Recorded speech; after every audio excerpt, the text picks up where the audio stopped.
Mesdames, Messieurs, amis des journaux, bonjour et bienvenue à ce rendez-vous de l'actualité. L'Agence internationale de notation financière Standard & Poor's a confirmé le 21 décembre dernier la note B+ stable attribuée au Bénin quelques mois plus tôt. C'est le matin qui nous donne l'information et précise que cette notation qui place le Bénin au rang des économies ayant de meilleures perspectives est la conséquence des actions menées par l'actuel gouvernement pour l'amélioration et la stabilité du cadre macroéconomique, la bonne gestion de la dette ainsi que les bons résultats de la filière coton en sont les preuves. L'auteur de l'article relève que le Bénin obtient avec le Sénégal et le Kenya la note B+ stable de l'Agence internationale de notation financière Standard & Poor's le matin.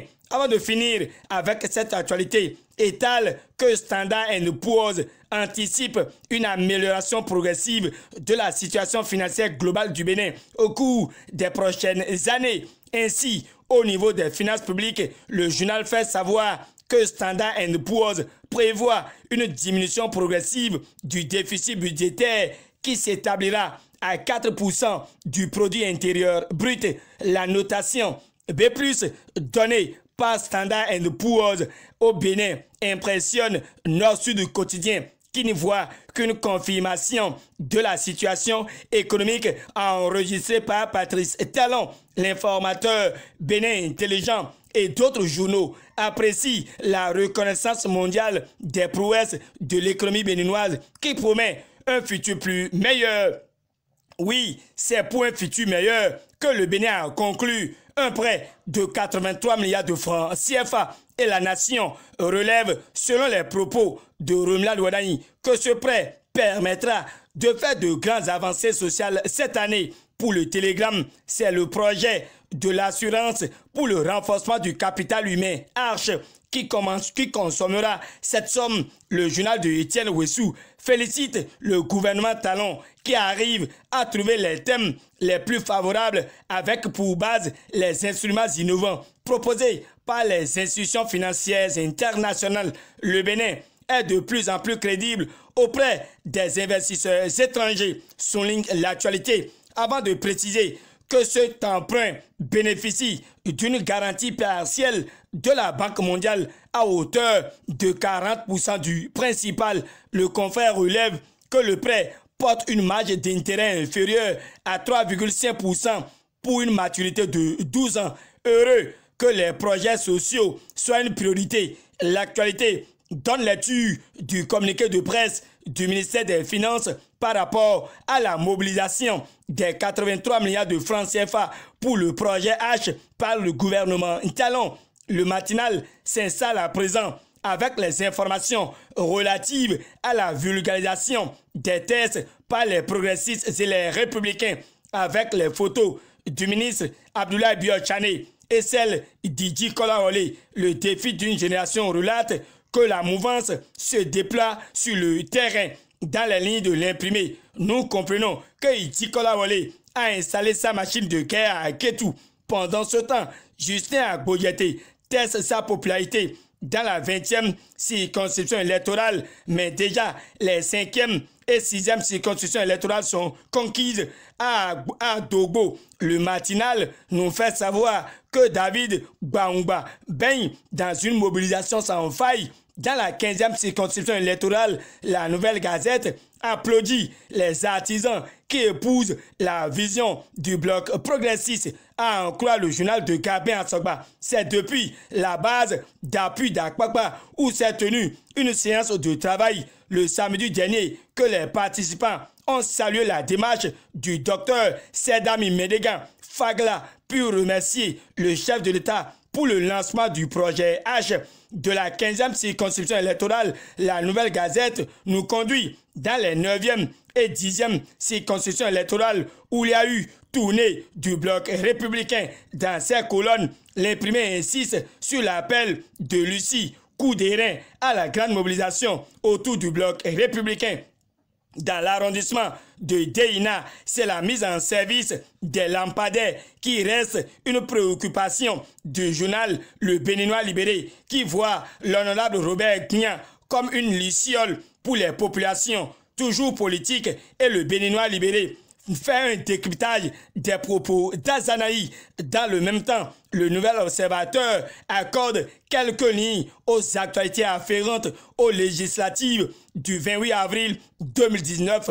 Dans un questionnement, le confrère se demande si l'Union sociale libérale est le moteur pour conduire la liste unique de l'opposition. Sans réponse, l'auteur de l'article expose que depuis le 15 décembre 2018, au siège du parti La Renaissance du Bénin, l'Union sociale libérale, dont Sébastien Germain Ajavon est le président, avait tenu son premier congrès extraordinaire afin de se conformer à la nouvelle charte des partis politiques en vigueur au Bénin.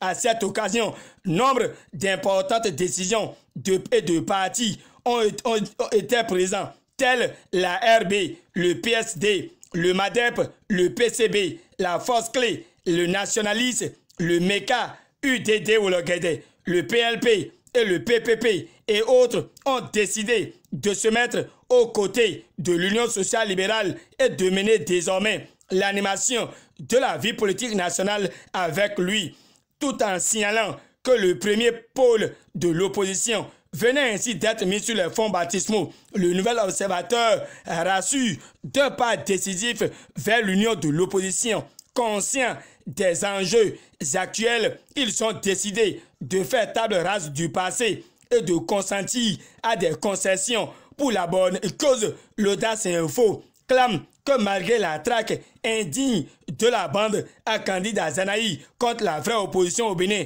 l'Union sociale libérale de Sébastien Germain Ajavon est déjà en ordre de bataille. Depuis quelques jours, la grande mobilisation semble avoir commencé pour gagner les législatives d'avril 2019, martèle le confrère, pendant que les préparatifs pour les législatives de 2019 vont bon train. Le confrère de la matinée voit que la Sénat est toujours en attente de moyens. Le même quotidien s'interroge sur le silence de la société civile qui est censée assurer la veille citoyenne au Bénin. En tout cas, le confrère de la matinée publie que les Béninois réclament une société civile responsable, engagée, non politisée et à la solde. Sans prendre de distance, l'Afrique en marche jette un coup d'œil sur les préalables pour les élections législatives sans anicroche. Le gouvernement, la Sénat, le COSLEPI, la haute autorité de l'audiovisuel et de la communication sont tous convoqués à la barre, écrit l'Afrique en marche avant de céder sa place à Nassiara, qui nous rapporte que les enseignants ont dit niet au gouvernement à propos des évaluations diagnostiques dans l'enseignement secondaire général. Même son de cloche par le Nouvel Observateur qui note encore un flot avec des épreuves truffées de fautes, une erreur que le Caribou invite à corriger en mettant l'accent sur l'incompétence et la faillite des inspecteurs.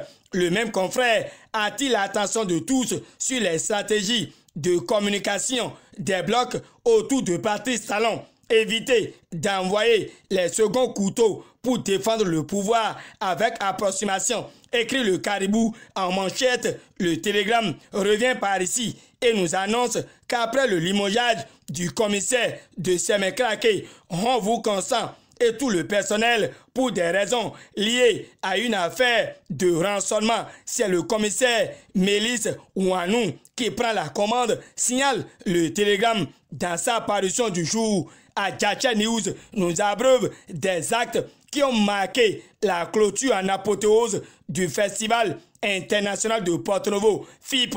En manchette, le canal des terres que Patrice Talon honore Porto-Novo et le maire Emmanuel Zossou devant les autorités. La fille du jour indique que plus de 1200 casques ont paradé. Le tandem Talon-Ngbeji rehausse l'éclat de la cérémonie de clôture du Festival international de Porto-Novo. Fin de cette revue de presse.